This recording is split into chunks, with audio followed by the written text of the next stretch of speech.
సోదరులారా, ఈరోజు మానవుడు ఏ విషయంలో కూడా కన్ఫ్యూజ్ గురవ్వడం లేదు.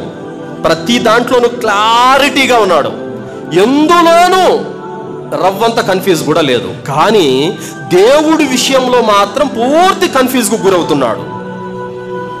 ఈ ప్రపంచంలో ఎన్ని మత గ్రంథాలైతే ఉన్నాయో అన్ని మత గ్రంథాలు మీరు చదివినచో మీరు కన్ఫ్యూజ్కు గురైపోతారు. కానీ అంతిమ దైవ గ్రంథం ఖురాన్ చదివారంటే కనుక పక్కా క్లారిటీ వస్తుంది. మీకు ఏ మాత్రం రవ్వంత కూడా మీకు కన్ఫ్యూజ్ ఉండదు. ఎందుకో చెప్తా చూడండి. ప్రపంచంలో ఉన్నటువంటి ఇతర మత గ్రంథాలు మీకు ఎందుకు కన్ఫ్యూజ్ అవుతాయో తెలుసా? ఆ గ్రంథాలలో దేవుడు ఒక్కడేనని ఒక్కొక్క చోట ఉంటుంది, దేవుళ్ళు అనేక మంది అని మరొక చోట ఉంటుంది, దేవుడు పుట్టడు అని ఒక చోట ఉంటుంది, దేవుడు మానవ గర్భాన జన్మిస్తాడని మరొక చోట ఉంటుంది, దేవుడికి చావు లేదని ఒక చోట ఉంటుంది, దేవుడు కూడా చనిపోతాడని మరొక చోట ఉంటుంది, దేవుడు కంటికి కనపడడని ఒక చోట ఉంటుంది, దేవుడు కూడా కంటికి కనిపిస్తాడని మరొక చోట ఉంటుంది.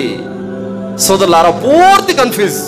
కానీ ఖురాన్ గ్రంథం ఒకటే మాట వఇలాహుకుం ఇలాహుం వాహిద్ లా ఇలాహ ఇల్లా హువర్ రహ్మానుర్ రహీం.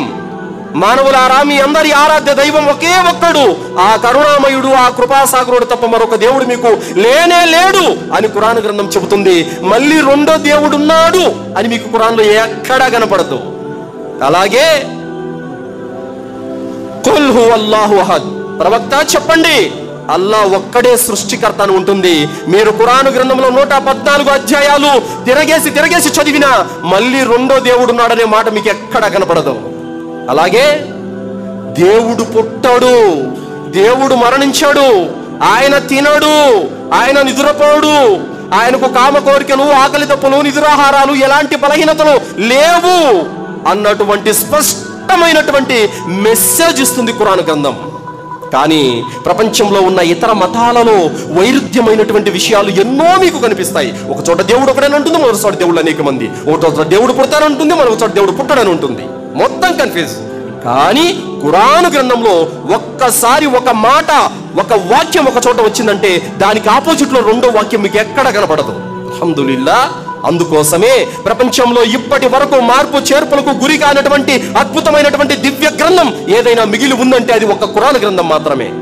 ప్రపంచంలో ఇతర మత గ్రంథాలు మీరు చూడండి, తెలుగులో ఉన్నటువంటి గ్రంథాలు వేరే ఉంటాయి, మరియు ఇంగ్లీష్ లో ఉన్నటువంటి గ్రంథాల్లో మెసేజ్ వేరే ఉంటుంది, మారిపోయి ఉంటుంది. హిందీలో ఉన్నటువంటి గ్రంథం వేరే ఉంటుంది, మరియు వేరే భాషలో ఉన్నటువంటి గ్రంథం మరొక విధంగా ఉంటుంది.